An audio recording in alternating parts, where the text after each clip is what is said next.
So with that, I'll call the meeting to board of the city of Oshkosh to order. May I have a roll call, please? Christensen, Erickson, Ernst, Here. Garrett, Gulen, Here. Hobbs, Here. Hutchinson, Here. Devaltis, Here. and Lord. Let's see down. Okay. We have a quorum.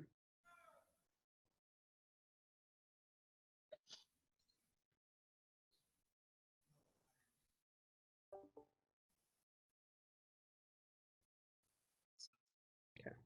Signed up to speak today who aren't already on the agenda. No, we do have some new faces. Our Assistant City Attorney, Dave Praska, is here to talk about the item number 5, the boards and commission training. So he'll jump in when we get to that point. All right, great.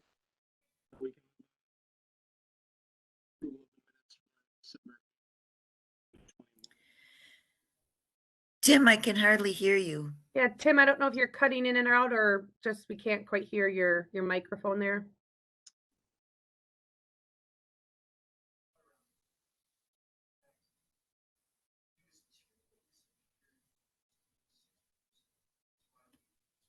Check. Is that better? Yep, that's better. Okay. So there were no citizens the agenda. Too loud now? Yeah, when you turned away, it kind of, then it was all muffled again. Okay. Approval of the minutes from the December 8th, 2021 meeting. Do I have a motion to approve? It's Lindsay, so moved. I second. It's Linda. Is there any discussion on the minutes?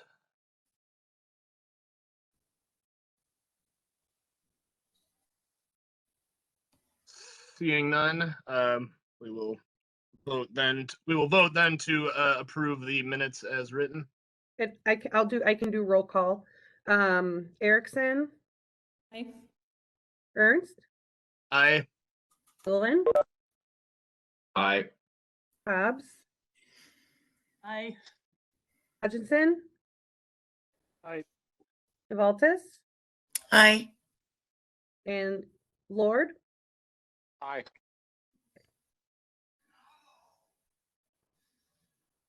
Excellent.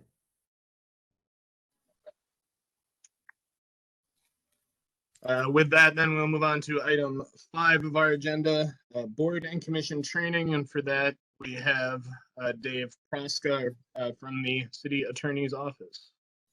Yeah, I was gonna say, this is something that council recently adopted and updated some of our boards and commissions, our guidelines. So we're going around to the different boards and commissions and talking about some of those changes, and it's just a nice little refresher course for everybody, since some of us it's been we have some new faces on the board, and then some folks it's nice to remember the training from a couple of years ago. So with that, I will let Dave take it away, and I'm probably going to be sharing some of the documents that are actually in I believe Anna had sent you an email a couple days ago, so you should have some of that documentation in there as far as with the information about the some of the changes that we have coming our way. So Dave, I'll let you take it away. Okay, thank you, Kelly. Good afternoon. I know you've all been sent a lot of information, and I don't see any coffee cups in front of you, so I won't bother reading through all that information because you'll fall asleep rather quickly. I do have an outline of that, and I'm going to kind of go through my outline. If you have questions while I'm talking, please feel free to ask them, or you can wait till the end, whatever you feel comfortable doing. The first part is the kind of rules for the boards and commissions in the city, which, as Kelly mentioned, the council passed in December. So those apply not only to you, but to all boards and commissions. And then after that, there's some information about what is an open meeting and what is not an open meeting.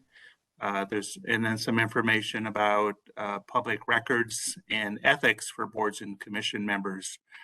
Those last three items are more related to state law, as opposed to the first part, which are the rules that the council has set for you. So with that, the council has talked about the rules or guidelines for remote participation, remote appearances. They decided that either everything is remote or everything is in person. We're not doing hybrid. And I think most boards and commissions are currently doing all remote. Is that? Yeah, we kind of have a mix. Usually the different, I think the staff liaisons have been talking with all the boards and commissions to see what everybody's comfort level is.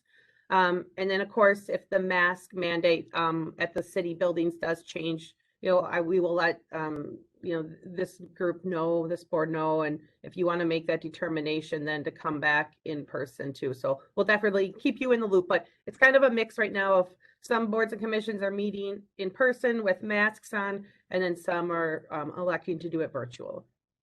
So you do have the option to do either one, but you can't do both. So the couple exceptions are if there's an issue related to a disability. We need to accommodate with the Americans with Disabilities Act. And sometimes if there's something like a presenter that isn't really anything that's necessarily going to be voted on, but giving a presentation on something, perhaps they can appear via remote if you're doing live in-person meetings. Remote meetings, as we all know, are incredibly convenient because we can sit in our houses or apartments and participate. The downside is kind of what happened to start out the meeting, and that is sometimes connections aren't so good, so that creates some issues. So it sounds like you guys are doing remote, and it seems to be working out well for now, so that's okay. The next item is rules pertaining to putting things on agendas so that you all can consider them. And just a little bit of background as to how that comes about. The city operates under a council manager form of government. So the council decides what your board or commission is going to do, what your tasks are. And then the city manager helps carry out kind of the day-to-day and the details related to that policy of the council.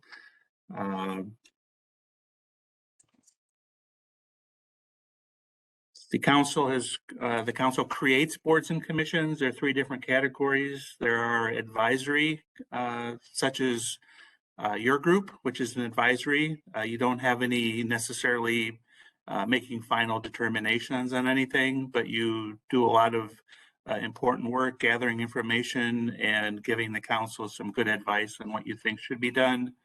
There are independent boards and commissions that act as sort of a hybrid. They do some legislative policy recommendations, and then they might also do some actual hearings occasionally.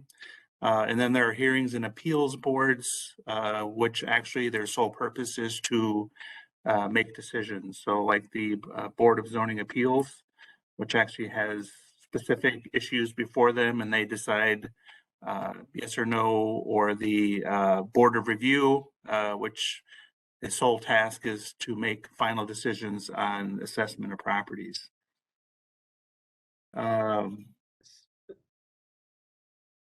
So addendum A, Kelly, is that what you have up to the? Yeah, this is Yeah, this is a little change. I have this on the screen here. We were running into issues with, there would be agenda items that maybe council members or city staff or even, board or commission members maybe wanted to add to agendas. And we thought it might be best to create a process, a flow chart for it. So I have the advisory flow chart up here, and this is something that is in that packet that was sent by Anna yesterday.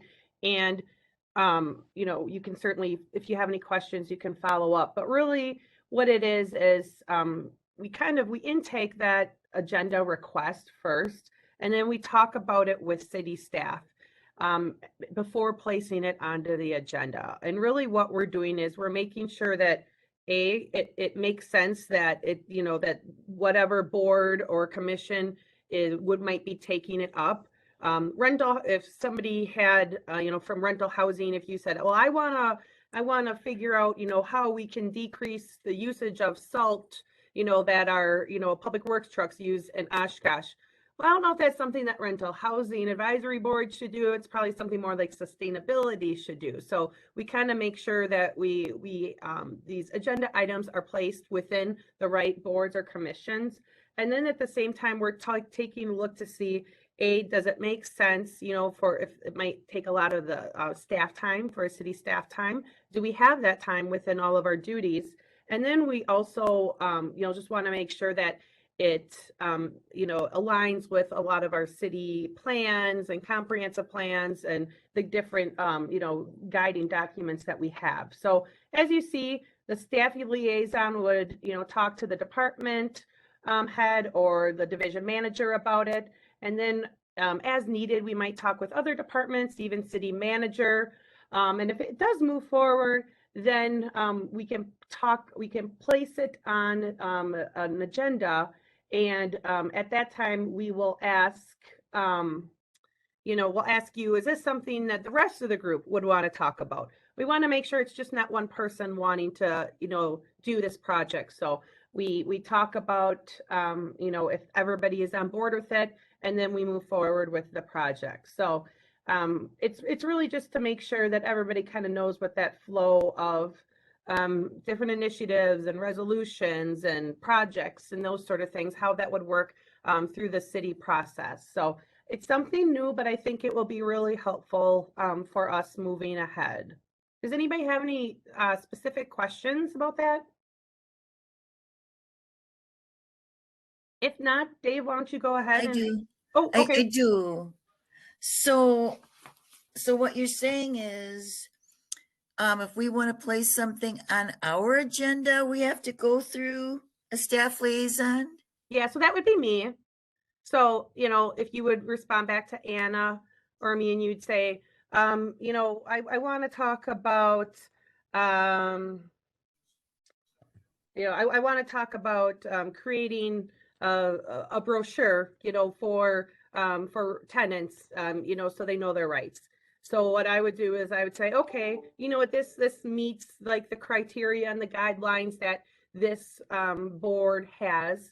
So then we would say, okay, let's place it on our next agenda as like future agenda items and say, okay, the rest of the rental housing advisory board, do you all, agree that, this is a project that you would like to pursue?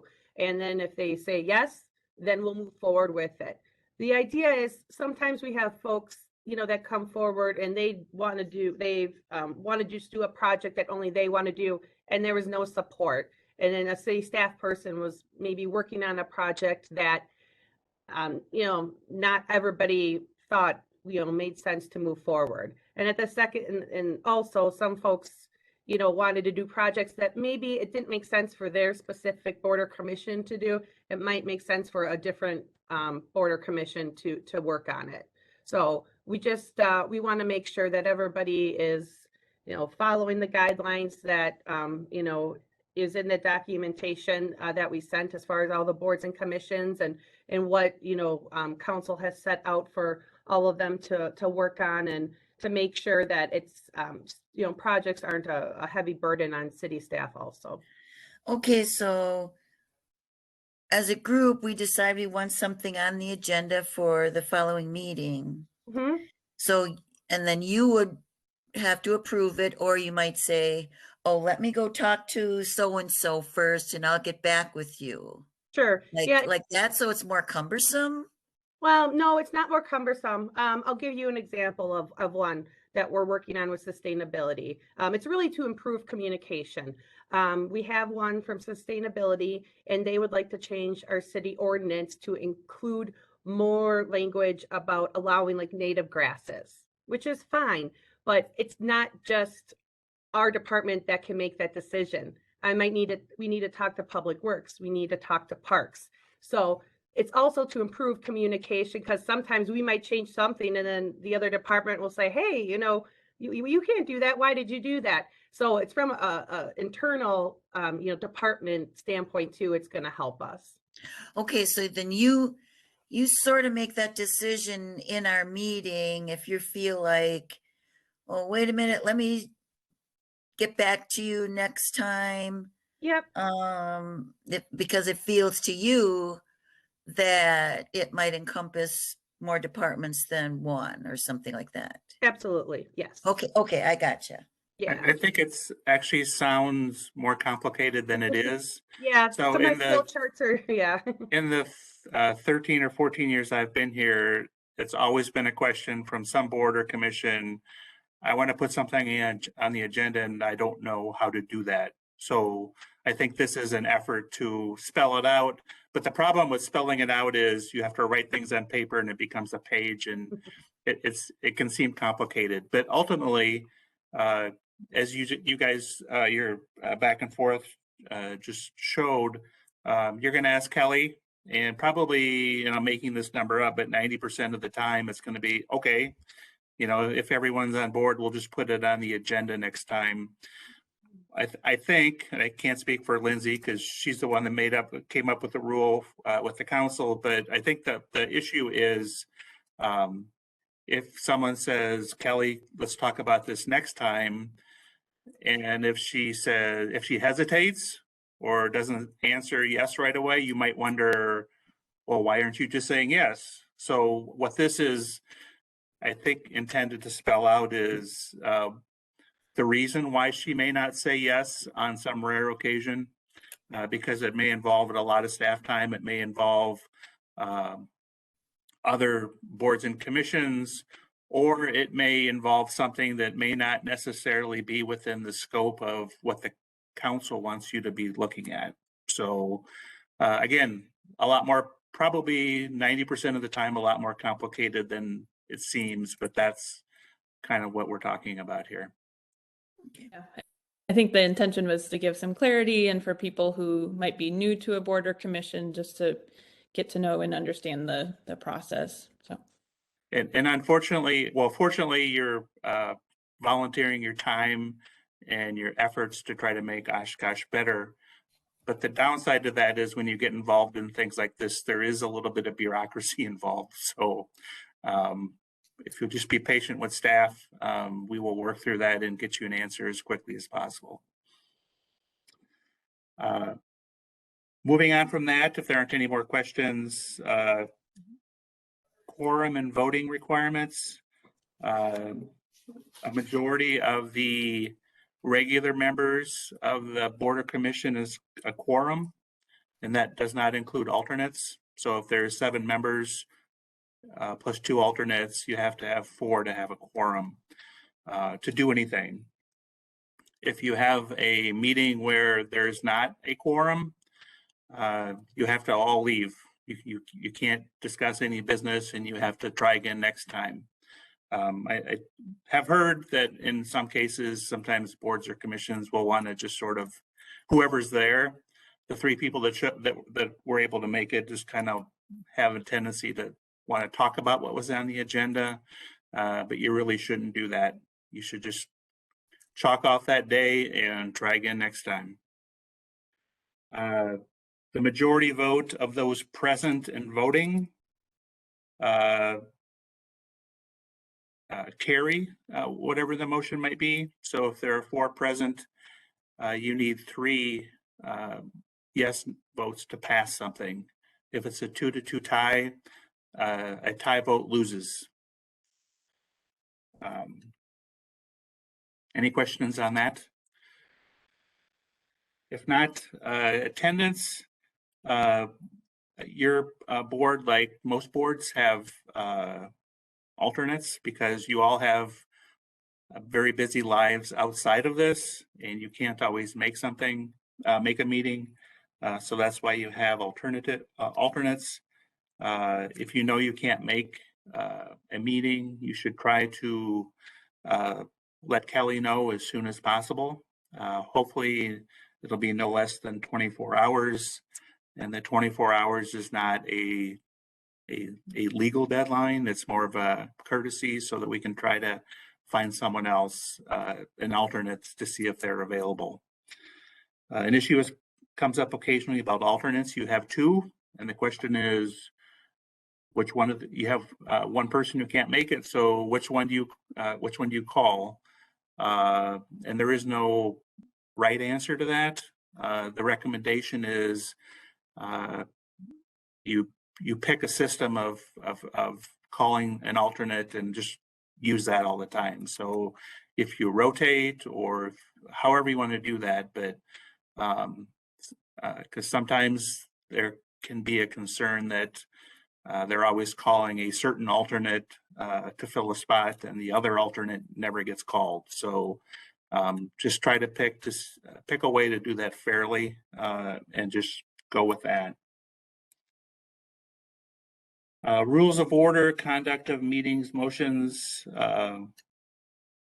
In the material that you received, there's some charts about making motions and when a motion is required, when a second is required, and so forth. Again, it looks fairly complicated. It's not as complicated as it looks.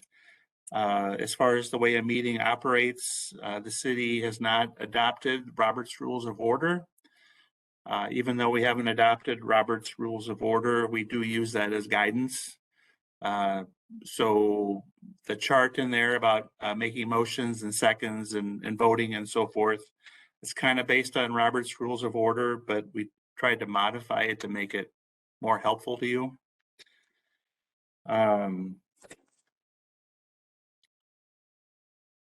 Rules pertaining to individuals addressing boards and commissions.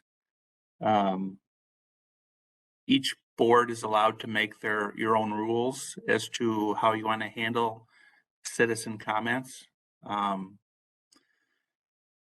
except for the boards and commissions that have public hearings, which requires public input. Other than that, technically there's no law that says you have to.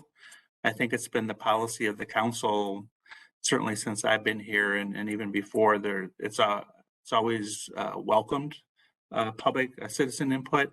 So it's up to you whether you have citizen input before the meeting, after the meeting, both, and how long they want to talk, and that's completely up to you. So you guys can make that decision. The rules of decorum. In the material, there's a civility pledge, which is a fancy way of saying you try to have everyone be nice, if possible. I mean, sometimes you might deal with circumstances that are somewhat controversial, or someone's unhappy. In those cases, the chair would lead that discussion as far as asking the person to stop being disruptive or start,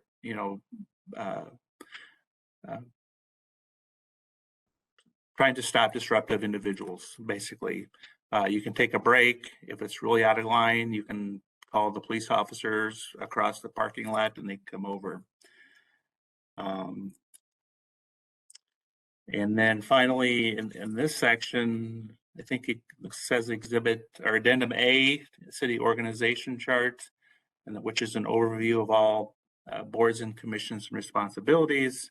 And that's just kind of to give you, we show that to everyone to kind of give everyone a view that they're part of a larger puzzle, and they're all, each puzzle piece is important, but there's a lot of moving parts around you. So when, to go back to the earlier discussion about other boards and commissions that might be involved in an issue you also want to talk about, that kind of gives you an idea of who else is out there, and give you an idea of who might also have an interest in talking about the same issue that you're talking about.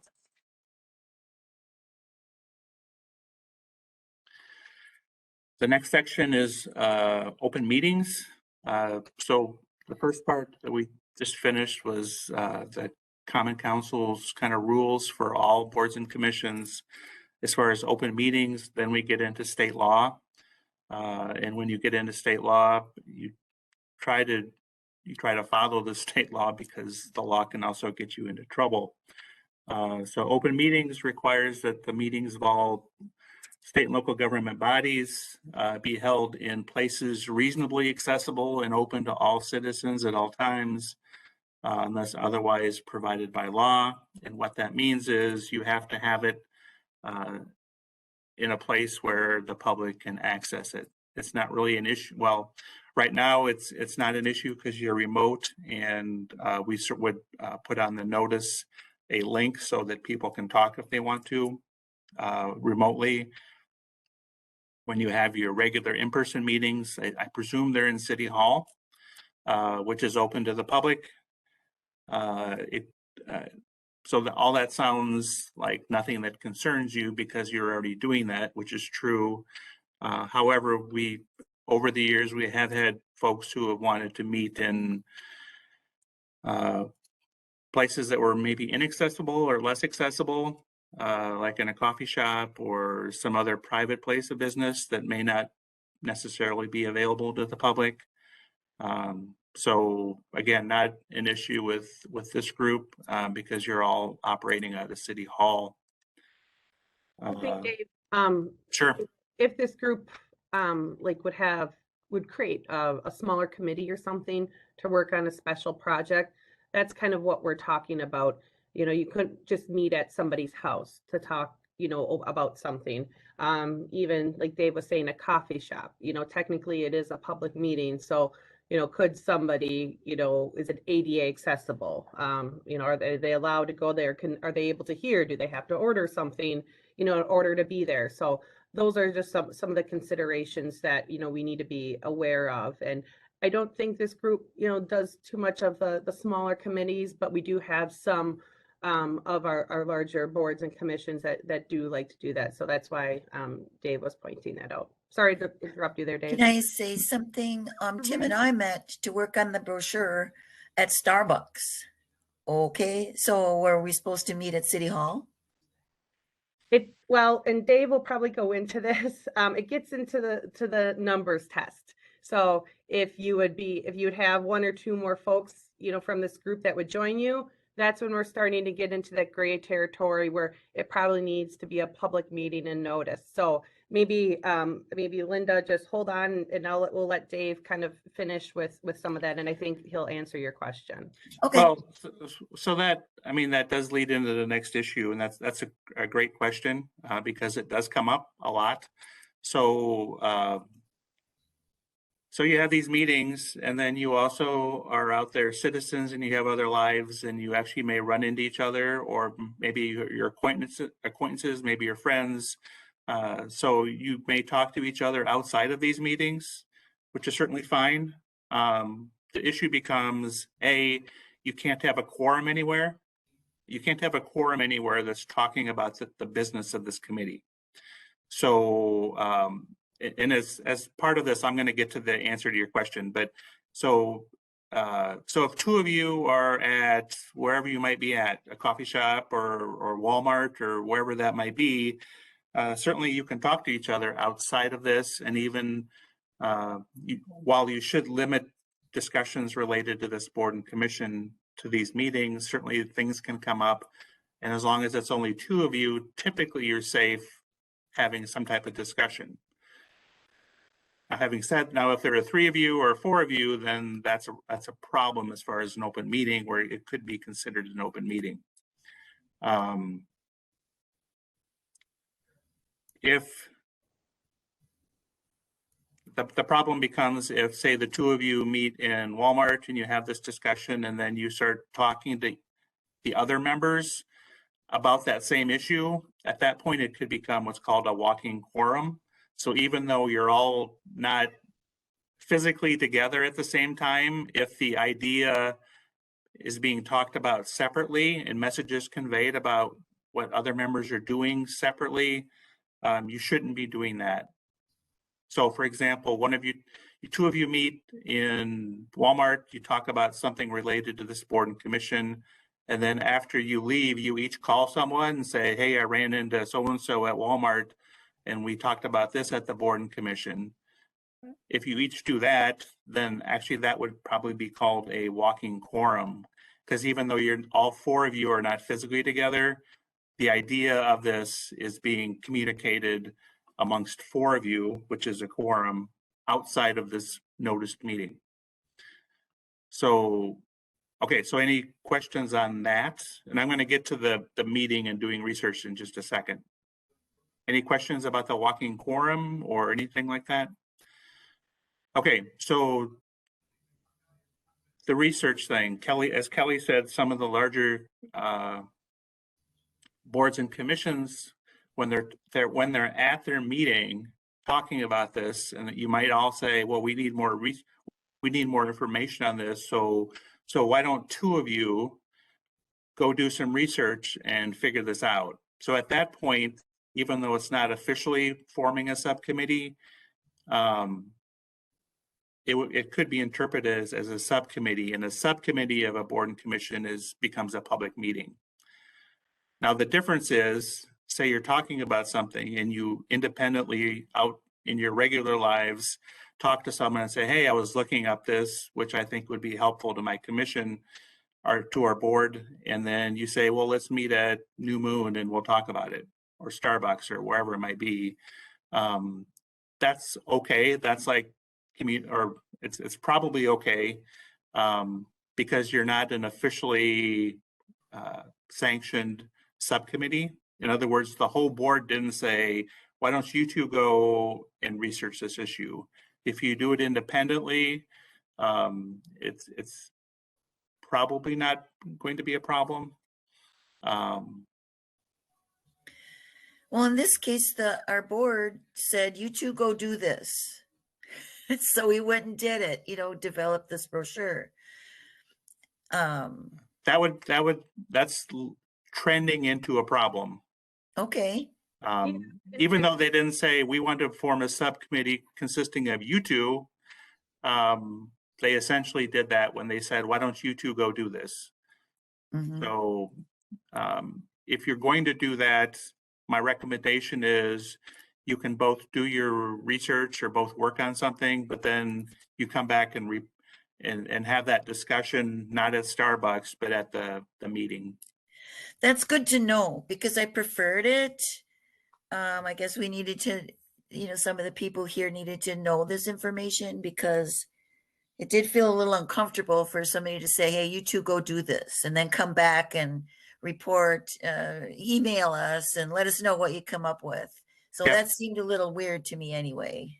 Well, I think everyone meant well, obviously. I mean, it's not like I know. No one was trying to get you in trouble, I'm certain. And you weren't trying to get yourself in trouble, but just keep that in mind. So if you want to assign one person, say, if you wanted to, there's a big task and you want to divide things up, you could say one person work on this and then come back and report at the next meeting, and then someone else can report on that and come back and report at the next meeting.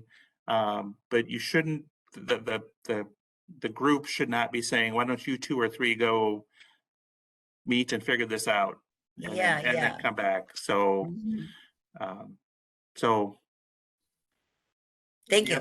No problem. Any other questions on that particular issue?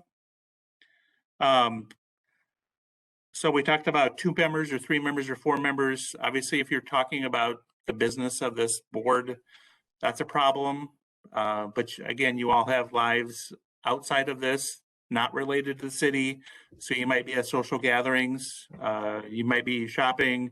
If you're running into each other, if there's more than 2 or 3 or 4 of you, as long as you're talking about whatever you might be talking about, whatever event you went to at the Leach, you know, your kids, grandkids, significant others. If you're talking about anything other than this, then you're fine. Because you should be able to talk to people outside of this meeting. That should be a good thing. Telephone calls, you know, you may receive calls from citizens, and you may even call someone instead of running into them at Walmart or the coffee shop or wherever. You may call them and ask them. Again, make sure it's only just the two of you talking, and it shouldn't be any. It shouldn't go beyond whoever the two of you are talking. Again, you shouldn't be get off the phone and then you each call other people. You shouldn't be doing that. The biggest example of is not phone calls actually, but emails. It's so easy to send an email. You send an email, then you reply to someone else. You shouldn't be doing that. If you are sending emails, I think I noticed on the city website, you have your personal emails listed. If you're emailing about any kind of business related to this board or commission, you should also include Kelly on that, just so it gets into the city system and we'll always have a record of it. Yeah, it's best, just, you can copy myself or Anna on it, just so a city staff person is copied on it, and, you know, A, we can help you, and then B, I'm jumping ahead to Dave's next topic he's gonna mention, but if we ever had an open records request, then we wouldn't have to go back to you and say, can you go through your personal emails? And because we can say, well, I have all the emails, you know, that this group sent because they you know, copy me on everything, so then we can just take care of that for you. So it's just too good to get in a habit if you have members of the public that are contacting you, you know, using your personal email address. Just when you respond, just copy one of us on, and then, you know, we can keep in a loop. And then, of course, like I said, you know, help you out later on if we would get some sort of open records request. Also for open meetings, there might be, I'm sorry. Can I just ask regarding the emailing? So the way that we handled this last this brochure that we're working on. So if Tim makes changes to it, he puts together the brochure, he provides it to Kelly or Anna to distribute to the board. The board makes comments via email back to back through Anna and Kelly. Yeah. That's acceptable to do it that way? As long as you're replying directly to Kelly or Anna and not reply to all. Yep. You should avoid reply to all like the plague that it is.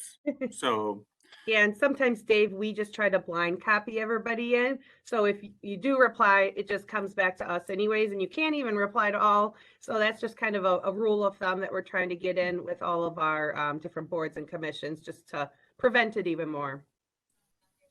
But the answer is you can talk to Kelly and Anna as much as you want. You can email them, you can call, right, Kelly? Yep. and that's why we did that way, Todd. So Anna was kind of that intake person, and, you know, it wasn't a conversation going back and forth between all of you. So another open meeting issue is we talked about there might be other boards and commissions that are doing things that you're interested in or the same issue. So if the planning commission or whoever it might be, landmarks or whoever is doing something that you're interested, or sustainability, doing things that you're interested in, and some of you want to go to their meeting, you're more than welcome to go to their meeting. If you think more than one or two you're going to go, you should let Kelly know, and they will notice that as a meeting for you, because there may be a quorum of you involved in observing that other board or commission meeting. Again, that maybe sounds more scary or hard than it is, but it happens a lot, actually. A fair number of boards or commissions either want to sit in and watch another board or commission when they're dealing with a specific issue that they're interested in. Or in some cases, there are kind of joint meetings that more than one board or commission has, where they kind of get together and both of them notice it as their meeting, but they both participate in going through the agenda. So, you know, feel free, and it would be great to go see what other boards or commissions are doing, but just let Callie or Anna know so that we can just put out the notice so there isn't any problem. Yeah, just because one meeting is noticed doesn't make that, not everybody's covered. Only the people that are on that board or commission are covered with that meeting notice. So like Dave said, it is not a big deal at all. We do them all the time. So if you're going to attend other public meetings, just let us know and we can kind of gauge if it makes sense to notice it. And then also, you may have done this in the past, but I know for a fact others have, is at the farmers market. Sometimes one of the boards or commissions will have booths there. You know, if there's one or two of you showing up to talk to citizens about what you're doing and their rental issues, the key is you're talking to other citizens and not other board members necessarily. So that's probably not an open meeting. The other hand is, so there probably won't be any formal open meeting notices for that. Now, on the other hand, you also want the citizens to know what you're doing and that you're available for them to talk. So there's probably some notice on your website or on the city website saying, hey, come see the rental advisory board at the farmers market on whatever day that might be. But it's probably not a technical public meeting. So when we talk about open meetings or public meetings, what does that mean? What's the formal requirements of that? You have to give a public notice, which is usually displayed, I think, in 3 places. The clerk's office, the library, and maybe the courthouse or something. I don't remember. Timing, the notice has to be given at least 24 hours in advance. Closed sessions, which are secret things for negotiations, which I don't know that your board would ever be involved in. It's possible, but only under limited circumstances. We talked about it has to be accessible to the public, and specifically has to be accessible for those who are disabled. Tape recording and videotaping, and this actually comes up occasionally. So you might have, well, first of all, I presume most of your boards or commission, your meetings are not taped like the council meeting is and the planning commission meeting. Some of them are. They are streamed. We're streaming now. You're streaming them? Okay. You're in So they may be videotaped that way. An issue that comes up is occasionally a citizen comes in with a camera, or they come in with a recorder and they want to either video what's going on with their own personal device or record the audio with their own personal device. The law says that's okay as long as they're not disruptive of the meeting. So that's just a judgment call on your part as to whether or not they're disruptive. I mean, in most cases, they're not disruptive, but who knows what could happen sometime. We already talked about citizen participation, and then the minutes and recording of votes is all handled by staff. So that's not really your issue. Other than you know that information is available, and obviously you approved minutes, so you know that's already happening. Any questions on that part? Otherwise, we'll go into public records. Public records, we talked a little bit about that. Kelly mentioned keeping track of emails. As by law, we're required to keep a record of documents that are created by this board or that the board looks at. But ultimately, you just rely on city staff to do that work for you. So, yeah, Kelly should have copies of, Kelly or Anna have copies of emails. They should have copies, or they will keep copies of agendas, supporting documentation, things like that. Something that they won't have, but you should send them copies. Sometimes might be the council, might be other boards or commissions. They receive letters from citizens about particular topics that you're dealing with on this board. If you receive one of those, you should get a copy to staff so that they can keep that as a record. Because if you're receiving it as a member of the board, as a public part of the public body, then that becomes a public record. So just make a copy. If you can scan it and email it, that's fine. Or otherwise, make a copy and send it to Kelly or Anna. And then the last issue was ethics. So there are two kinds of ethics restrictions. First restricts you from profiting from what you're doing here, and that is if you are dealing with a rental issue, depending on what you're going to recommend to the council, if you might benefit from that, that could be an ethical issue that you might have to step away from and not participate in that vote. But I will qualify that by saying well, the lawyer answer is it all depends on what it is. If you're talking about an issue that applies to everyone in the city, and that you might be and either benefits tenants or it benefits landlords, and there's a good chance that you're either one of those categories.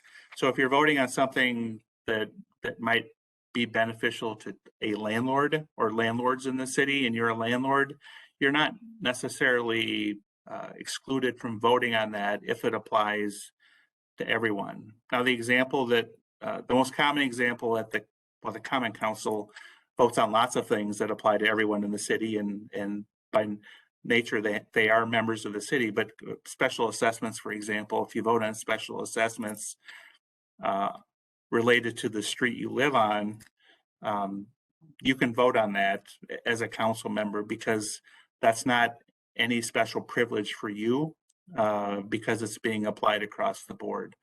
So the related issue for you is if you're a tenant or a landlord, you can talk about things that affect tenants citywide, or you can talk about things that affect landlords citywide. That's not an ethical issue.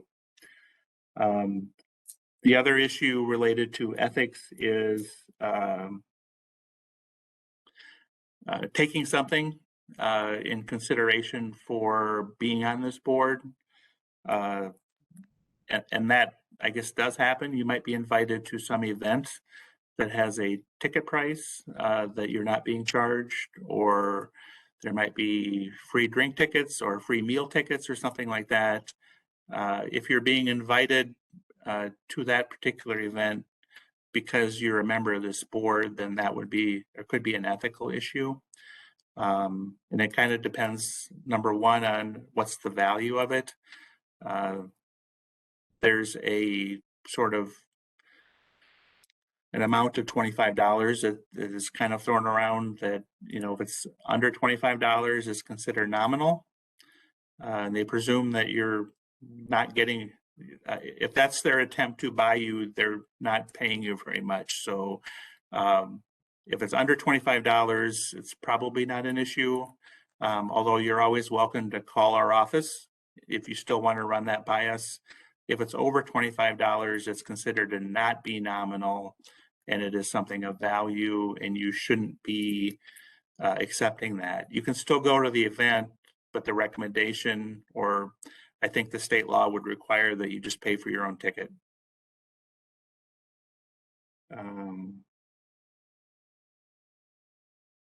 You should also, on both of these issues, you should consider not just the technical part of the law, but also how does it appear.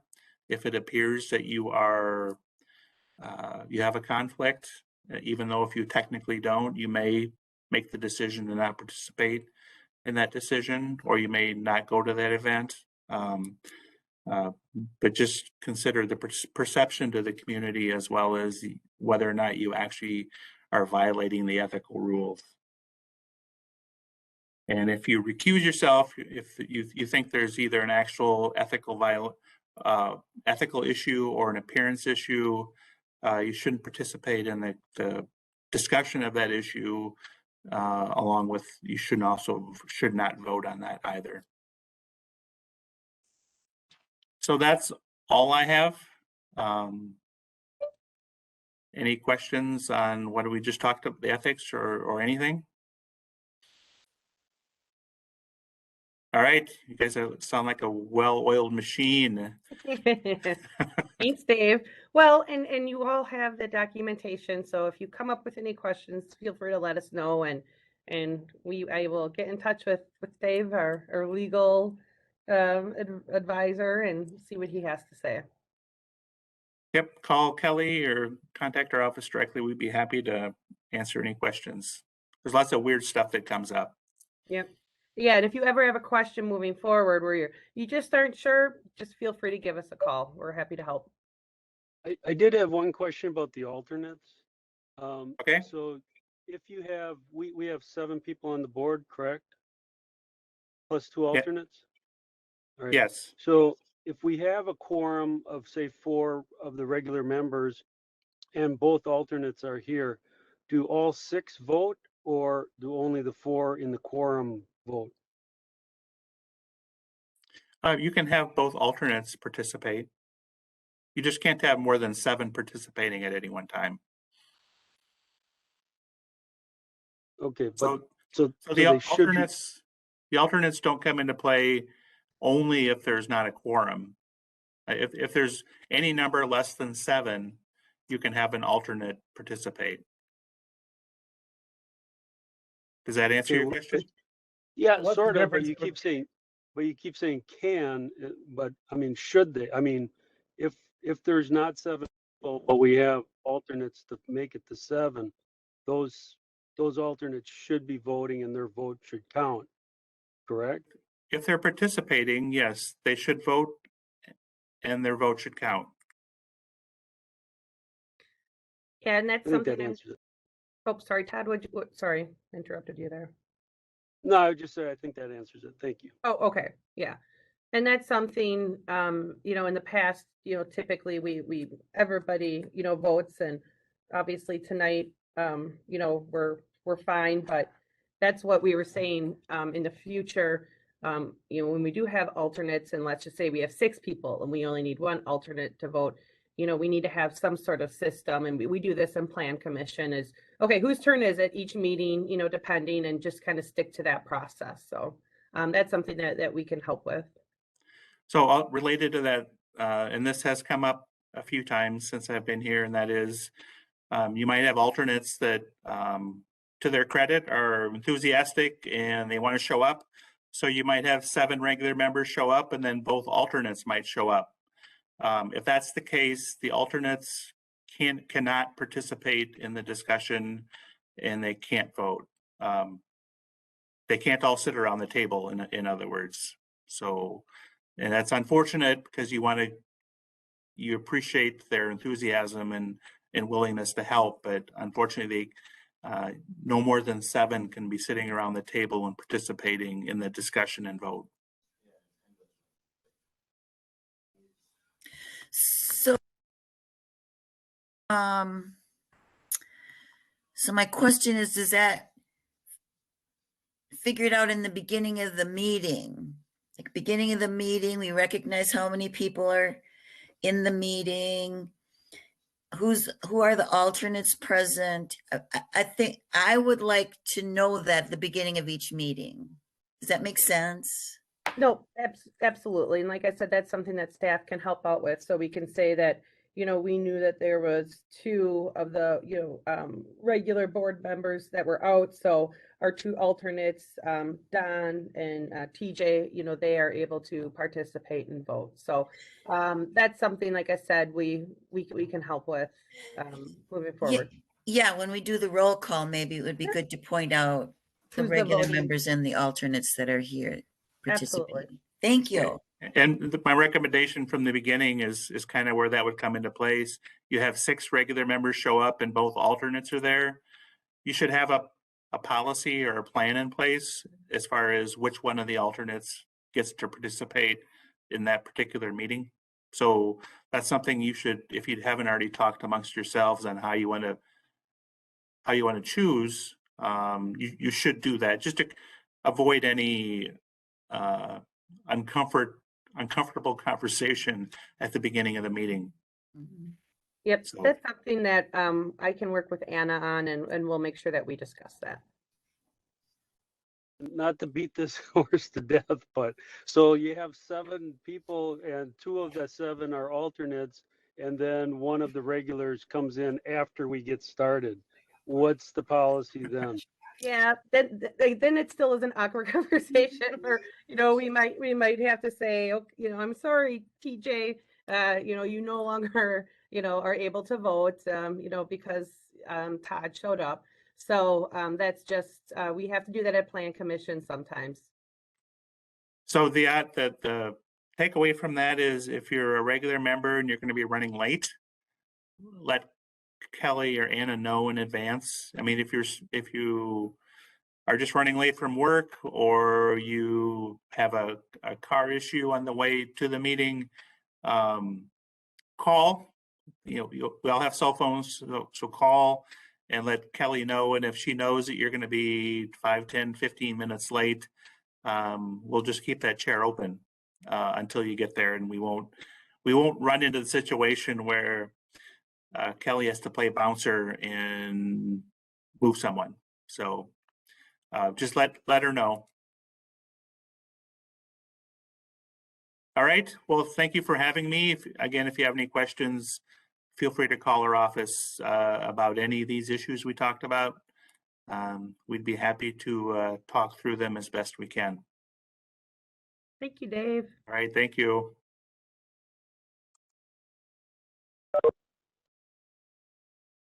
Okay, we can move on to item 6 now. I want to thank Lou Shear for sticking with us for the last hour. We'd love to hear a rental assistance update from Advocate. Good afternoon, everyone. And we do similar things at our board, so it's always nice to have a little bit of refresher to remember what we can and can't do. So yes, welcome. I did send the reports to Ann yesterday. Did everyone get a copy of them? Super. Okay, so you have them in front. I decided that giving you information that was 6 days old is just so much easier than trying to give you information that's coming to me earlier in the day. Some of the things I want to point out is that to date, the 68 counties that are being covered by the WERA have spent $109 million towards rental assistance. And so we note that in most areas, the people being evicted, the number of evictions in the counties are much lower than they have been historically. So of course, the whole purpose of this program is to keep people stably housed. So it looks like we're doing a pretty good job at that. If you add the cities of Milwaukee and Milwaukee County, Dane County and Madison, and Waukesha and Brown County, we have distributed $204 million to everyone throughout the state. They are pretty much now completed with the WERA 1 funding, which was over $300 million, because part of that was, of course, admin money. And so that part is being spent out as we speak. Kind of another statistic here I just kind of want to point out is that the state average is $3,875 per household. We're a little bit higher than that, certainly within range, nothing unusual there. One of the things I did find interesting, though, is that 66.5% of the households served are earning less than 30% of county median income, and we're closer to 53% going there. So we have some people who are, in fact, working or earning up to 80% of county median income, a little bit more than we're seeing throughout the state. I think that just goes to speak to the fact that we don't have as high unemployment here as a lot of places do. So I'm open for questions. Although I do also want to mention that we have a couple of landlords who are no longer accepting WERA. They have taken a political stand that they don't feel that this is right, that people should be out getting jobs, they should be paying their own rent. And so only been 2 so far. I don't know that I suspect this will be a trend, but it's something that's kind of popped up.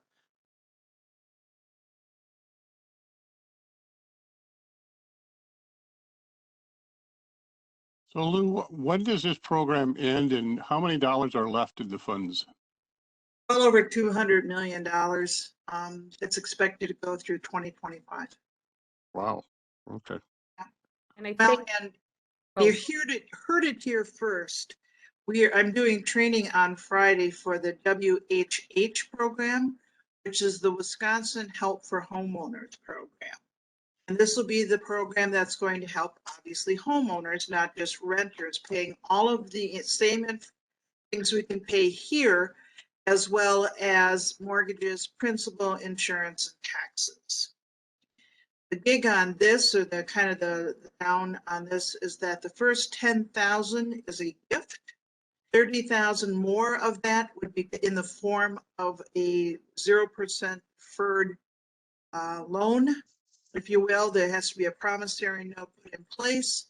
If you sell your house in the next 12 months, you need to repay that money. If you stay in your house for a full year, it is a gift. It is a grant. I shouldn't say gift. So that's going to be a substantial help to the people who are behind, that are due based to COVID. And we can help people who live in a duplex or up to a quarter.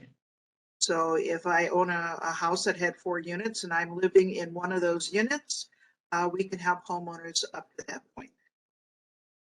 We are not expecting to see the kind of numbers that we're seeing for WERA. We're still getting 10 to 20 new people a week calling and asking for WERA funds.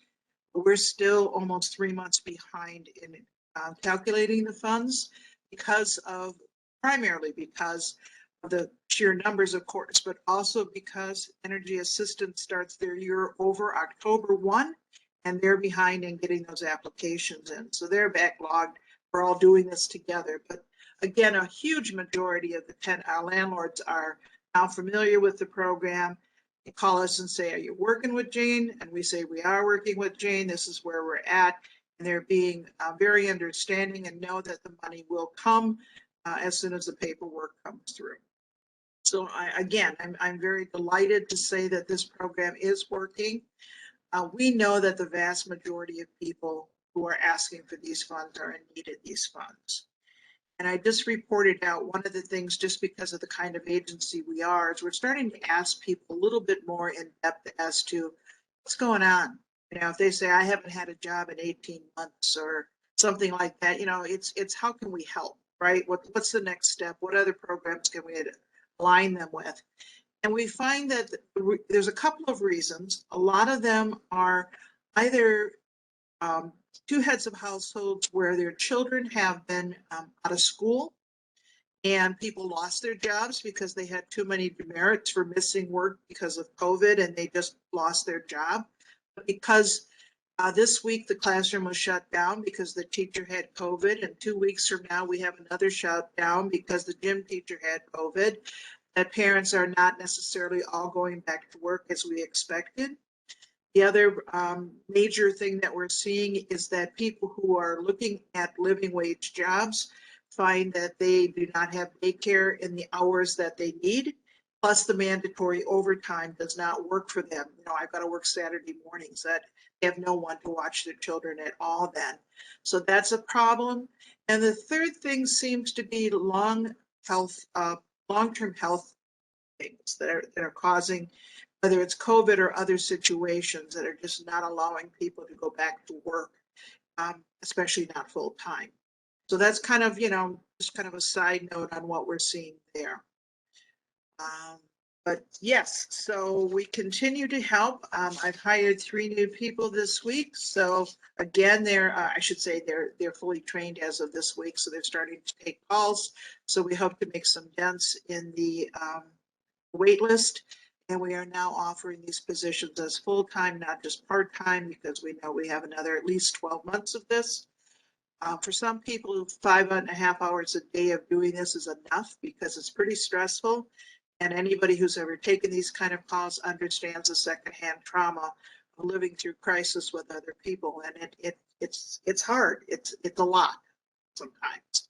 So, you know, it's up to the people, but we can kind of change up what they're doing. They don't have to take calls all 8 hours. There's paperwork to be done, other things. So we're trying to break it up to make it manageable. If you know anybody who's looking for at least part-time work at starting at over $19 an hour, please have them check us out, because I'm looking to hire some more. Lou, is there a limit to the amount that tenants can receive? Is it capped at a certain amount? There's no, well, first of all, we pay third parties. So the amount of assistance each household can get, there is no dollar amount. It's 18 months. Oh, right. So yeah, 18 months is, they're capped at that. And I think there isn't the maximum $1,000 a unit? No. Yeah. No or yes? No, there is no cap. And for a while there, again, you have to remember what AvoCap does, and other parts of my programs are in fact trying to find housing for people who are currently homeless. And landlords would say, gee, I could rent to AvoCap at fair market rent for a family of 3, or I could rent to a family who's got WIRA at whatever I want to charge. And I think we all saw the articles where the rents in Winnebago and Green Lake and Appleton went up nearly 30%. I'm asking for variance through HUD with our homeless programs to help us pay more than fair market rent, because we're just not finding units that way. And Don, I know there's a lot of good landlords who are still lower than, you know, fair market rent or lower, but they've also got long-term tenants and not necessarily interested in the programming we have, or the tenants that we have that may have more barriers than they're used to. Is that Interesting something times, folks. Interesting times. Is that something that changed, or is it different by county? Because I thought I had heard that there was a $1,000 per unit limit. I thought that was you, but that's never been like back in that? the day, when we did RAP, there was a limit and up to $3,000 of total assistance.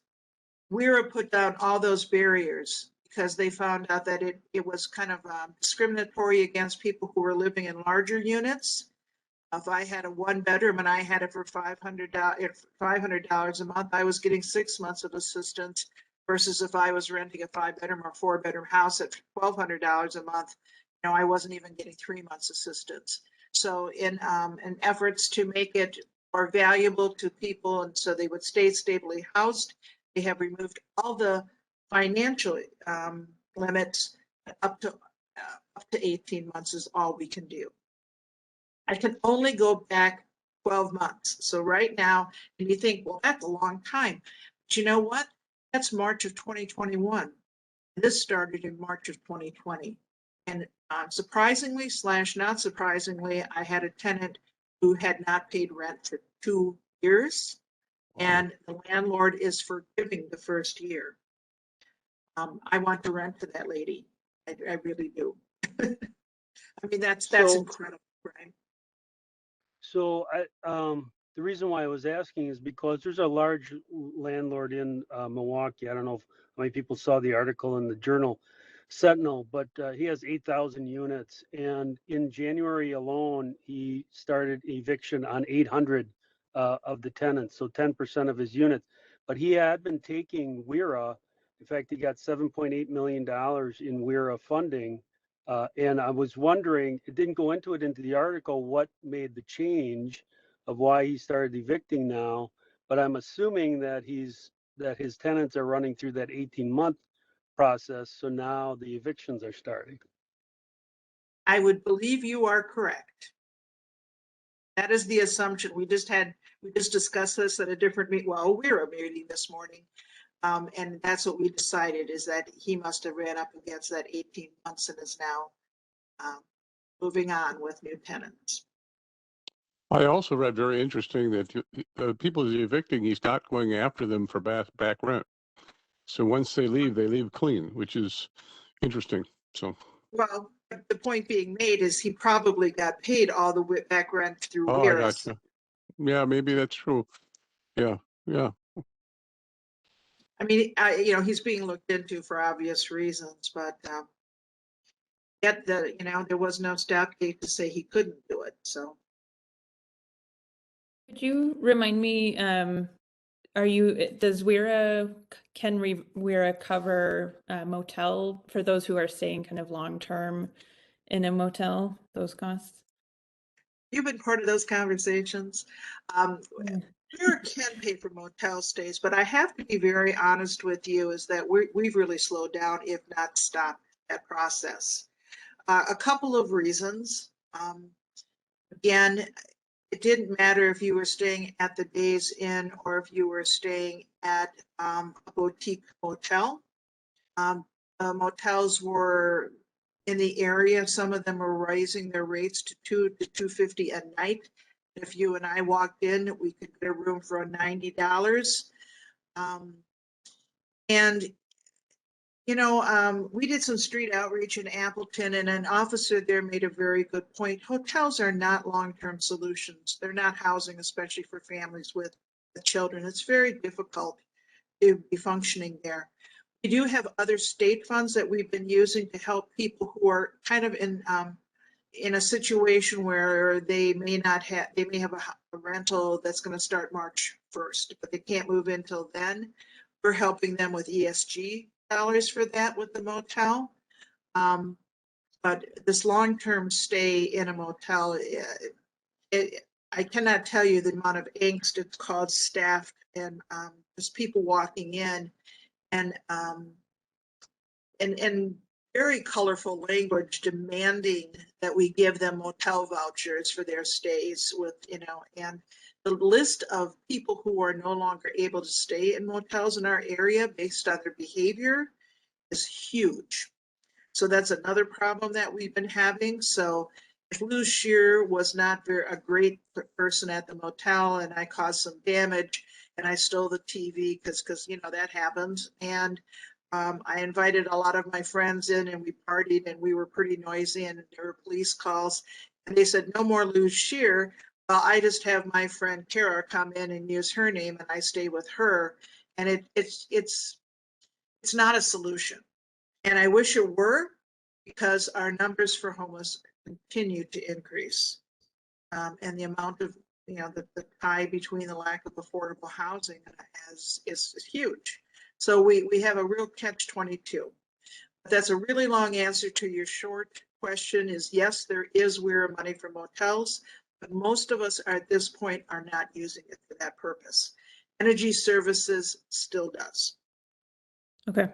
Yeah, I think we've found a number of families who are kind of forced into that situation of having to stay at a motel despite the rising costs nightly because of not being able to find open units to rent. Absolutely. And the other part we found, now that we are no longer in the football world, we could not get a guarantee for a Friday or Saturday or Sunday because they would move people out in order to get the people who were, you know, staying for the Packer games and renting it again at a ridiculously much higher rate. And that's, you know, we saw that in Appleton, but we also saw that in Oshkosh. So it was difficulty. And I think I had told you in Grand Chute, which, you know, is a little bit out of our territory, of course, they have an ordinance that does not allow people to stay more than 28 days.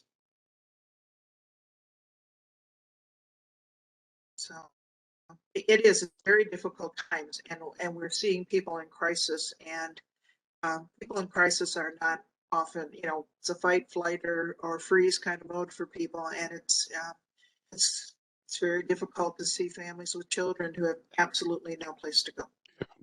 Yeah, Lou, I know that I had a 3-bedroom open last year, and you had like 50 people, and you still have to keep your screening criteria in place and who was the first person, because they're almost begging you to rent to them. In fact, they are, you know, and it's really difficult. You know, you get these texts every week of saying, I'm desperate, I'll pay you 3 months in advance. And I don't have anything. I don't have anything. So absolutely. And maybe you can help a little bit with this, but, we are under the impression that a lot of mom and dad, or, the smaller landlords either sold some of their properties during the time when the house prices were much higher. Why am I holding on to Aunt Irene's house, for heaven's sakes? I can sell it and be done with this rental thing. And also, it seems that a lot of properties have gone to larger property management companies, which have very stringent rental regulations and expectations and don't have the capacity to be flexible with us. Well, I think that that's a whole part of the discussion, that preserving the mom and pop landlord that are actually flexible, that aren't running on computer programs, is important. And as a mom and pop landlord, you probably get hit by somebody trying to buy your places at least 2 to 4 times a month. And some of them have foreign accents. So it's kind of interesting who's out there trying to buy these places up. But I think we really, really got to take a look at that, because mom and pop landlords are not organized. They usually only own 2 or 3 units, but cumulatively, they're a huge source. And a lot of times they're overlooked, and they're under pressure too. And there are people out there looking to buy. I could sell within 30 days easily, because you're getting phone calls all the time. So.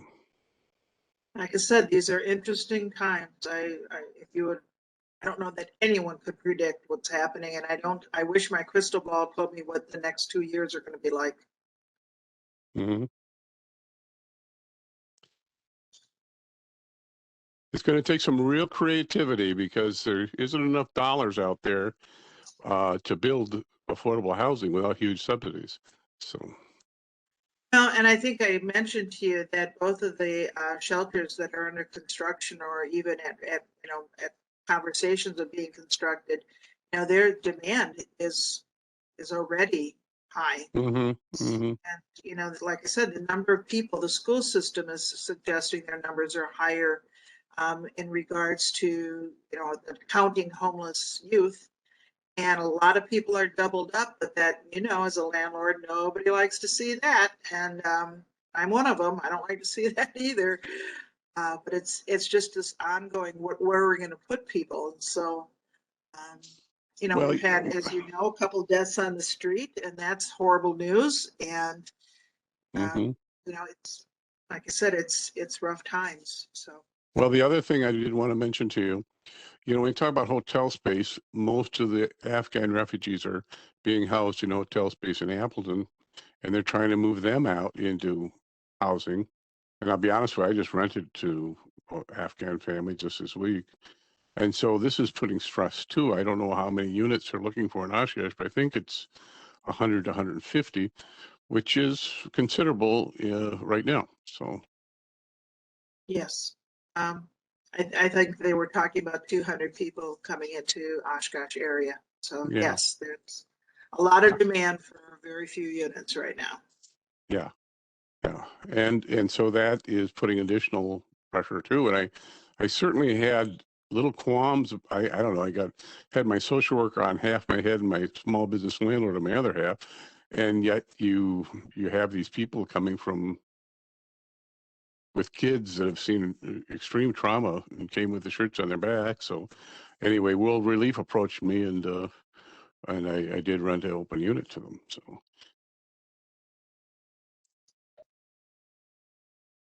Well, thanks for doing that, Don. I mean, right? I mean, everybody deserves a chance. So. Yeah, it's just that there's just not enough to go around. So. Enough units, so. How can we get into the meat and potatoes of building more? Because I think everyone who read that housing study, they showed in there 42% of renters are paying more than 30% of their household income in rent. We know and those are folks lucky enough to get an apartment. They are living in a way that is not sustainable, putting them at risk for being on the street and at risk for dying in our streets. We can shake our head every time that happens, but it's gonna keep happening until we create a system of low-income housing, such as the tiny houses that were proposed, that study showed 75% of our residents support that. They support transitional housing, and they agree we don't have enough. This isn't a partisan issue. This is an issue that we know we have to solve, and we know that we have to take action to solve it, because there's no incentive for investors to invest in low-income housing when they could even easier invest in high-income housing. Why wouldn't you do that, right? So we have to put policies in place. I would love to have us start that conversation if it's not already on the docket for today. I might have to email Kelly privately about this, I guess, having learned the rules, but if I don't, I'd love to just say, I think given the circumstances and these unprecedented times, I feel it's important and appropriate that we start meeting more often, because once a month to meet what I think is the foundational crisis of our times. This is the crisis from which all other issues stem. If you can't afford housing, you can't afford food or medical care, or clothing for your children, or any other things like a vehicle to get to your job. None of that is on your mind if you don't know where you're going to sleep tonight. We, by solving this problem, I think are going to fix and make better so much more of the quality of life in the city than we even realize. And I just think it's important that we kind of get down to the nitty gritty of, figuring that out. If not for this season, I know it's almost spring, it's kind of too late for 2022, but what are we going to do for winter 2022? If day by day is already full right now, and they're doing 65, thinking of increasing their beds from 25 to 65, yet at any given night, the housing study said there were about 250 people that don't have shelter. We already know that the new day by day is not going to be big enough. Yeah. We keep leaning on that as like the answer, but that's not enough. And that's my 2 cents. Thank you. I do like the tiny house idea too. I don't know, back in Milwaukee 30 some years ago, I worked at a homeless shelter, and many of these folks that are mentally ill, I mean, we had 75 people in a room, and somebody started having issues. It caused major problems, versus tiny houses give people their own little space. So that it actually, I think, works out better than having a whole bunch of people in one room, like so often homeless shelters are, or if they're not their own space. Before we get too far off topic, we do have another business. Yeah, I'm sorry. Business item. Okay. Yeah, I understand. I'll shut up. We can talk about tiny house. You're right. Yep. We can talk about tiny yeah. houses. Yep. We can talk about. I gotcha. Yeah. But I do think it's important to talk about the fact that we need to meet more often. I've been advocating for that. It's almost 5 o'clock, so for the sake of getting to that item 10 on the agenda, we can talk about adding tiny houses next time and redoing and meeting monthly, because I think that's absolutely essential as well, given the revelation. Okay. Especially about meeting laws, and frankly, I don't know why. I'm not sure why we aren't already, but is there any other questions or comments from Ms. Scheer?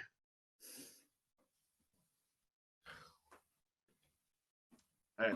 Thank you very much, Ms. Scheer. Thank you. Talk to you next Thank time. you. That brings us to item 7, little 2 on the agenda, Winnebago County Eviction Prevention Task Force eviction data update. Yes, I will share my screen. So again, this is the data that I've been tracking through the task force for the county. So you should be seeing lots of data again right now, but I've highlighted the averages of the number of evictions that have been filed in the county between 2016 to 2019 to kind of show pre-COVID trends. So in the month of December of 2021, there were 59 evictions that were filed through the county. The average pre-COVID was around 48 for that month. So you can see on the graph, we've had like was mentioned before, we've had a kind of gradual decrease of the number of evictions filed, but still we have a much higher number of evictions filed compared to some of the surrounding counties. So for the entire year of 2021, there were 572 evictions that were filed. I'm going to switch over to looking at the number of judgments compared to eviction filings. So when evictions were actually in court and the court sided with the landlord, that would be considered an eviction judgment. So you can see, I took the percentage. So it takes a few months for these to go through the court system, but we're averaging for 2021 around 45% of the evictions that are filed actually end in an eviction judgment where that person, the tenant, is evicted. So it typically takes, it's about 3 months lag time. So I've been updating, I think this past round I updated since August of 2021. So you can see over the past number of months, hovers around that 45 to 50%. Any questions? This one.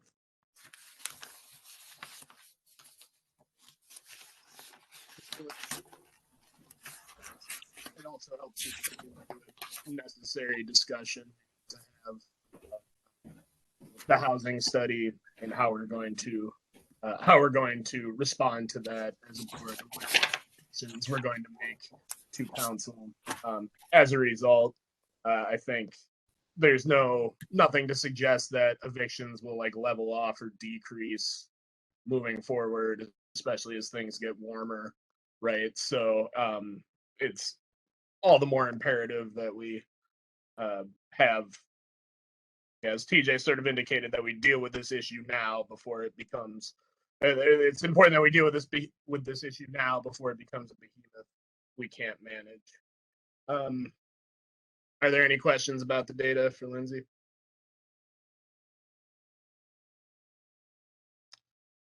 Thank you, Lindsay. We'll move on then to item 7 on our agenda: inspection staff update, social media and rental inspections. So pretty much the same thing. I don't want to bore you with that. And if anyone has social media stuff for us to share or ideas, definitely we'll get that out onto the social media Facebook page. But really our rental inspections have been the same. We haven't started up the program at all. We did get out some of the rental registrations. We continue to do that. We continue to receive rental registrations. So that's a good thing. As owners buy and sell these things, we are renewing those, or I should say registering the new owners as landlords. So we are at least doing that.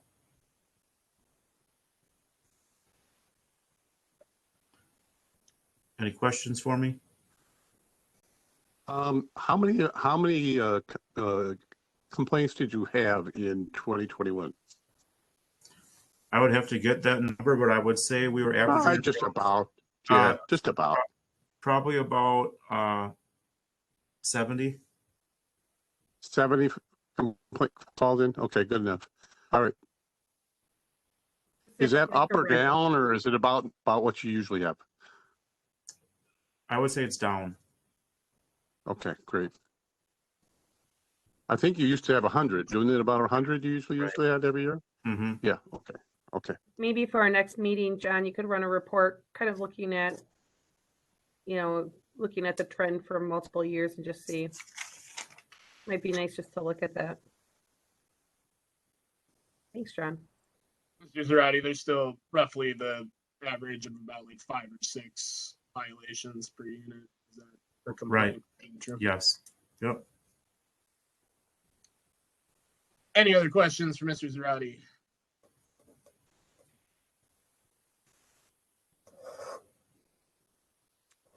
Okay, well, we'll look forward to that report, and do any social media ideas you have, feel free to contribute. Most of the stuff I come across is doom and gloom, which is not necessarily great for sharing, but tips, tricks, things that tenants can do to make their lives easier, that landlords can do to make their lives easier, things that refer to public policy, I think are the things we should be sharing. So thank you, John, and Mr. Zarate. With that, we can move on to item 8 from our community development director. We have 2 items: draft of the housing study, and then the day-by-day warming show. Sure. Well, we have the link for our study here, so I hope you all were able to take a look at it. Right now, we're gathering public input. We actually have an upcoming, I'm going to share the file here. We have an upcoming online forum that's going to be 2 weeks. And we did one in person. We're going to do an online version here. And we are talking to different boards and commissions to try to get public input before we come back to council and, you know, bring forward, you know, the actual final study with the recommendations. So we will be, you know, promoting this, but I think I will send it to you guys also. I can have Anna send that just so you can attend, listen in, or share it, you know, through your different networks. We want to get folks to really, you know, take a look at what those recommendations are and you know, give their thoughts on what some of, you know, our potential initiatives might be moving forward with this. So that's coming up, and our plan is to the month of February gather comments, and then we're looking to take it to Plan Commission and Council in March. And then after March, I'm anticipating that we will start to you know, work with council and different boards and commissions on you know, focusing on certain initiatives. So as TJ was saying, I think that this group will be an important part of that. You know, maybe solely focusing on certain aspects of it, but you know, we're looking forward, you know, for this document to be a guide for the city in the future here related to housing. So with that, maybe I'll just cover some of the highlights in case you know, some folks didn't have a chance to read through it yet. So we have, they kind of broke it up into demographics. They surveyed a lot of folks with focus groups. They talked about just kind of the current housing climate, where we're at. Then they took a look at, you know, what are some of our challenges and what are some of, you know, maybe, you know, some obstacles that we need to get over and ways to do that. So that was really helpful that they did provide, you know, some information as far as, you know, what can we do to, you know, help with some of the issues. So as TJ stated, there are a lot of issues. If I'll focus more maybe on the rental side for you guys. You know, we do have a lot of our lower income areas where those folks are using more of their disposal of their income towards housing. We know the housing, you know, rentals are going up. And I know that was something that was discussed during our last meeting. You know, can we control the rental rates? And we cannot, but we can have a hand in trying to entice and maybe even subsidize, you know, landlords or else even different developers to keep their rental rates at certain price points that can be affordable for different folks. And that is, you know, that's that low income. And, you know, in here, there's a chart where it's a housing affordability and availability analysis. It's on page 37. I don't have it up, but it shows, you know, the different income ranges, and then it shows, you know, the balance of houses or units that we need or we have too many of. So what it's showing is we need more low income units. That's like your income range is $0 to $25,000. We have a gap of about 2,400 units. We have a surplus of affordable units from maybe 25,000 to 75,000. But then when we get to the higher end housing, we have an even larger gap. So we need to try to figure out policies and initiatives to focus on housing for that low income and even the higher income. And I know that sounds like that doesn't make sense, but it really does, because if we have folks, maybe that if we can get more higher income, we can have folks that are maybe in that more, we'll call it just affordable housing, move into some of those other houses that, you know, folks that maybe can afford more, but the type of product is not here, it's kind of like a domino effect and folks will kind of shift. So it's really good to have a wide variety of housing options in different income levels, but then different types of housing. The study also talked a lot about housing for, baby boomers aging in place. What are we going to do about that? We know that there's going to be a lot of baby boomers that they are retiring, they will continue to retire, and they're going to grow older. How are we going to help with that? Transitional housing. The city right now, we're working really hard on looking at, I guess you'd call it the continuum of housing here in our community. That day-by-day warming shelter, that is one part of it, but there's so many more. The Community Foundation brought cots to our community, which is amazing, but not, and then we have tiny homes, but we need to have a path for everybody.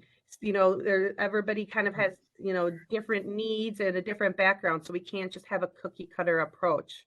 So this study does focus somewhat on homelessness. They do talk about that unseen homelessness. And that was what TJ was referencing, that there are a lot of folks there, they may not be on the street, but they may be couch surfing. They may be in a hotel room. So those are also folks that we do need to help because technically they are homeless. So I think that moving forward, this group is going to be a great resource to help talk about different ideas and get feedback. And like I said, we will be reaching out with council and, talking to them about what they want to be focusing on. But I think if we have, and I'm jumping ahead, sorry, Tim, if we do have monthly meetings, this is something that we can dive down into a little bit more into the weeds. And I think that, maybe for our next meeting, we can talk about, a few more specific items. So I don't want to take up too much time because I know we're running past an hour and a half here. But did anybody have any other specific questions?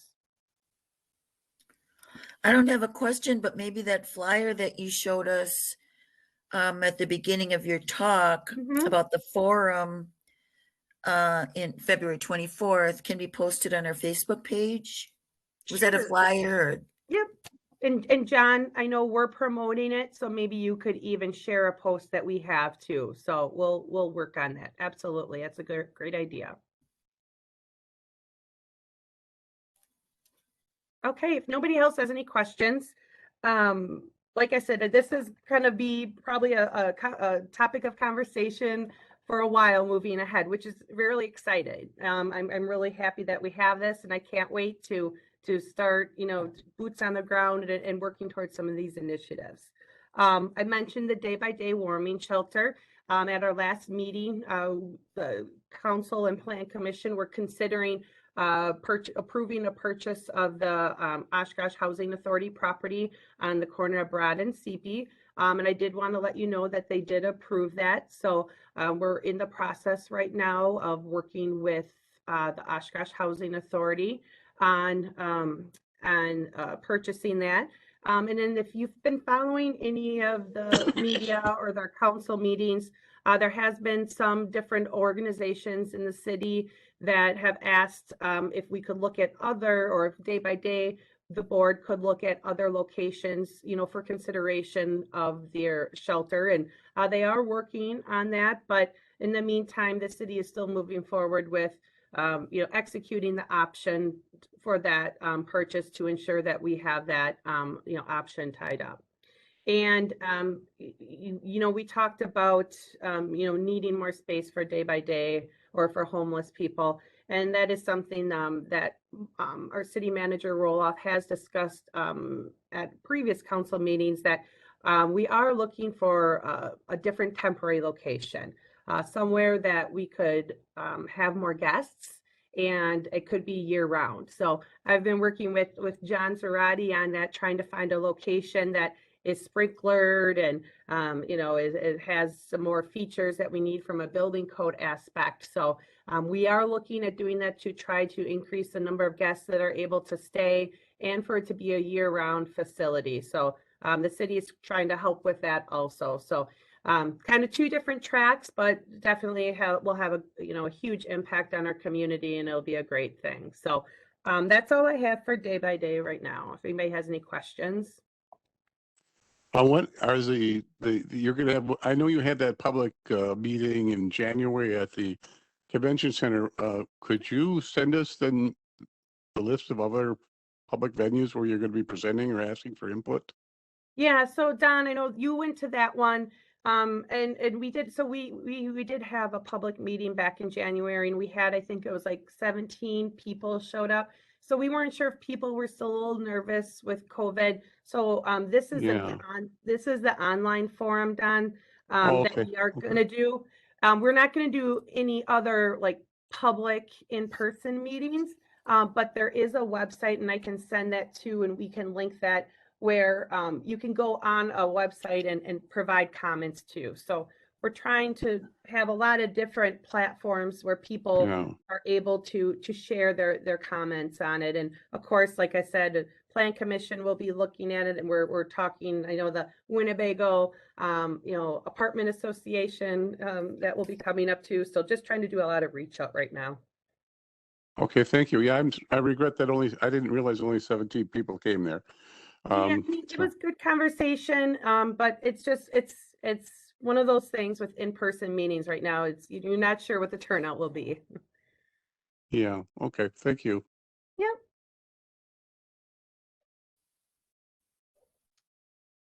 Any other questions or comments on the study or the shelter?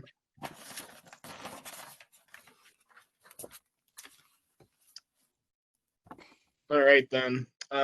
We'll move on to item 9 on the agenda, the public information campaign. So should have all received the most recent iteration of the brochure. I went and designed the sort of logo or seal, if you will, based on, and I think it touches most of what we discussed as being important in the logo. There's different sort of interlaying elements, the field representing the city, the sort of hexagonal structure representing housing providers, and then the starburst in the middle representing tenants and their rights, and how that all sort of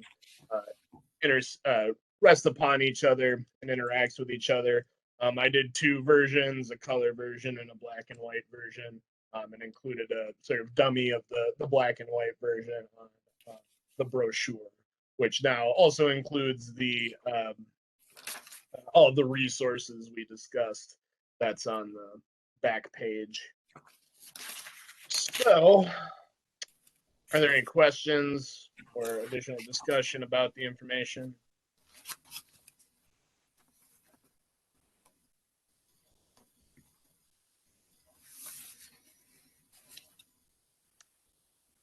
So I've been kind of thinking that the brochure is definitely a good place to start. Maybe the poster is something that can come later, because I still want like an interactive digital element with the poster, a QR code to link to the website with those resources. But then, of course, we need to set up a website too, and I don't know who to talk to about doing that, or if we can, use our own website on the city site to kind of serve as that.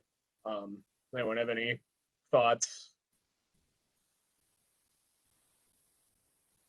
I can see from a city standpoint, if we could just have like a link or, a page off of community development or somewhere. So I can look into that. Okay. And we might have a lot of that information. I'd have to see, we might have some of that information, just scattered through our website too already. But we could always centralize it into one page. Because I think, John, I think you might have some, I think I might have some. So we can definitely take a look at that. I think centralization and consolidation would be good. But as like a second step in this campaign. I guess my questions are what do we feel like doing now with it? If we're all right with the brochure, I would think it'd probably be in our best interest then to start getting them printed and then develop a list of places to distribute them and get them there. I didn't seem to receive a copy of that, or I might have missed it, or it might have gone to spam. Could you recall the date or an approximation of when that was sent so I can try to find it? I don't recall the date, but in the packet in this week's or in the packet for this meeting, it is the last page Oh, okay. Thank you. I had those up. I just hadn't looked to the end. or Thank you very the last 3 pages, 3 or 4 pages, 5 pages, last 5 pages. much appreciated.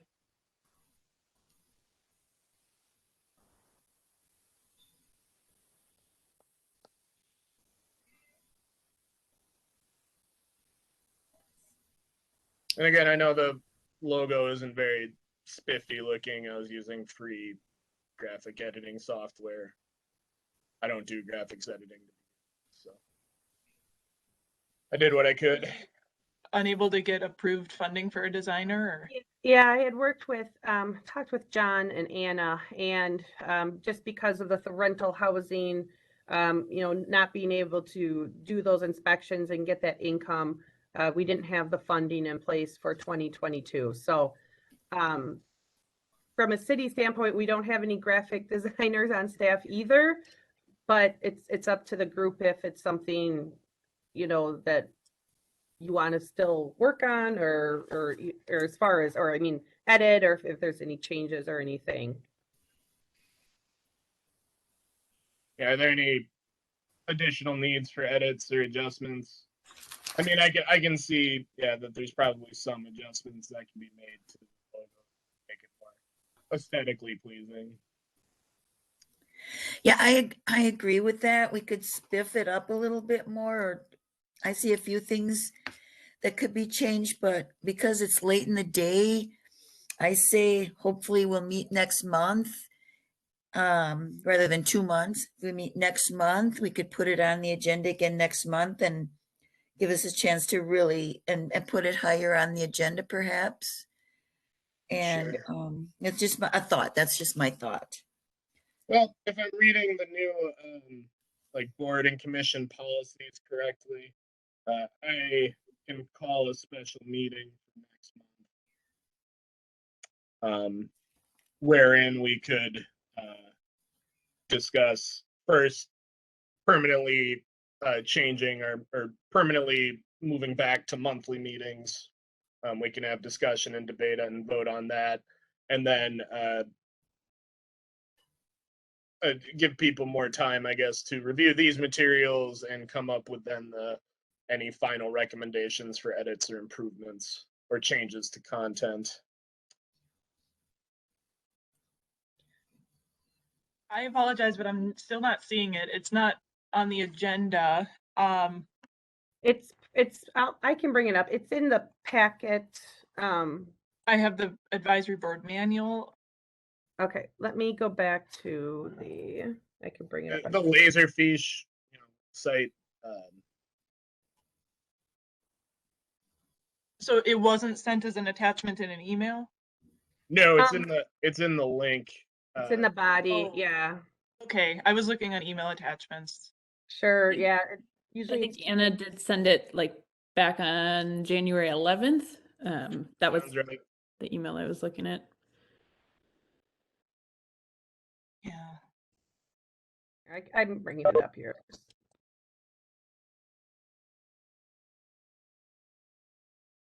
Well,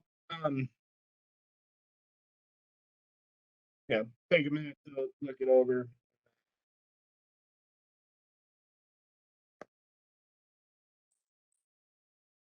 I can answer any questions or we can have any discussion of it now, unless we are interested into moving to other business and then wrapping up for tonight and carrying this over to next month. Yeah, on your screens right now, you should see the current draft of the brochure. And that's a blank page, and then that's just sort of the logo itself in color and the black and white version. I think I did respond to this when it was sent out last time. The only comment that I had was that, the 5 issues, if you get to the logo, so normally everything is a noun except for communicate, which is a verb. So I just suggested that maybe you make them, responsible communication. Just make that change so that they're all nouns instead of having one verb. But to me, I think I said in my response that I was fine with this too. If Right. there's I will address that. Two things. I thought communication took up too much space, like in the design itself. And second, there are other verbs like empower, voice, improve. Although I see what you mean. Oh, I see what you mean. Okay, I'll those are mess like with it. Yeah. adverbs, right? Improve housing stock, which is the noun. Empower others, which is the noun. It's not a big deal. That was my only comment. Okay. Otherwise, I'm good with it.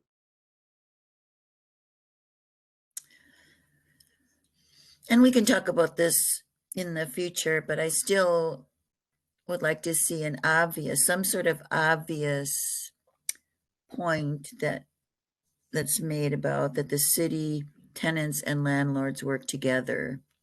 I don't know if that's communicated through that logo, although I like the logo.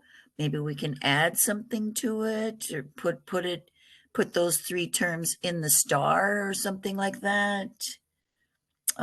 Just a thought.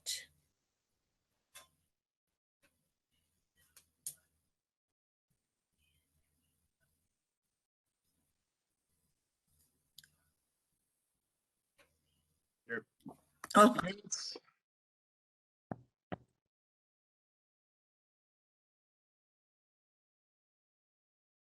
All right. I think we should table discussion of this till our next meeting. I'll continue to make adjustments. With that, then we'll move on to item 10, other business. So I would like to hold a special meeting next month, March. We can shoot for the second Wednesday, same time, to first discuss or to vote on whether we will move back to monthly debate and vote on moving to monthly meetings. We can discuss the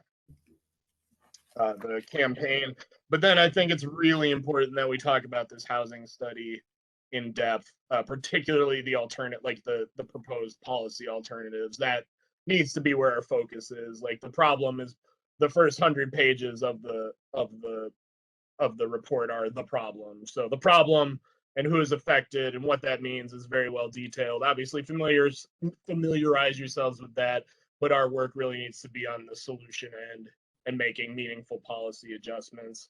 Like, based on my reading of the study, as well as kind of my other research, I see 3 areas that we could potentially help. Changes in zoning, fees, etc., to make housing, like construction, more affordable. Second, this is more supported in the literature, but social insurance programs for tenants to help keep people stably housed, and then rehabilitation programs. So some of those we already have. Others we will, from a policy standpoint, we want to talk about and maybe hash some details out. But if we, I agree fully that this is the chance for this board to really do something that will be meaningful for the community for like a very long time. Not to say that other boards don't do meaningful things, but I want to get we should be getting our hands dirty here often and filthily. So I want everyone to put it into their minds that we are working towards the goal of meeting as many of the issue areas laid forth in the study that we can, and make that our focus moving forward. So that's my thoughts on it. Any other business and discussions about tiny houses, alternative modes of housing, things like that will be, I think, a natural part of that policy discussion. I'll have Anna set up a meeting and get in touch with everybody then. So you want to be on the lookout for that then. Yes, great. Sounds good. Any other business?